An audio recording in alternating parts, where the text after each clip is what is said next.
আমার এখন কিছু নাই। আমি এখন নিজে সুইসাইড করে ফেললো, কোনো কিছু নাই। আমি বিচার দিয়ে যাচ্ছি, জগতের কাছে বিচার দিয়ে যাবো। আমি আমার ছেলেটাকে নিয়ে আমি নিজেও শেষ হয়ে যাবো। আমার মেয়ের কি অপরাধ ছিল? আমার মেয়ে ভালো স্টুডেন্ট, এটাই কি অপরাধ? আমার মেয়ে মেধাবী, এটাই কি তার অপরাধ ছিল? আমার মেয়ে ডিপার্টমেন্টে ফার্স্ট ছিল, এটাই কি তার অপরাধ ছিল? আমার মেয়েটা বিমান বাহিনীর জিডি পাইলটে ছিল, এটাই তার অপরাধ ছিল?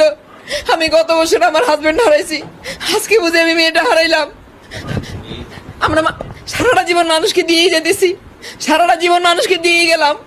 আমি তো চেয়ারম্যানকে জানিয়েছি, আমি প্রক্টরকে জানিয়েছি, প্রক্টর নেয় নাই। এখন আমি বিচার দাবি করতেছি, যেহেতু আমার মেয়ে নাই, আমি এখন বিচার চাচ্ছি। আমার এখন কিছু নাই। আমি এখন নিজে সুইসাইড করে ফেললো, কোনো কিছু নাই।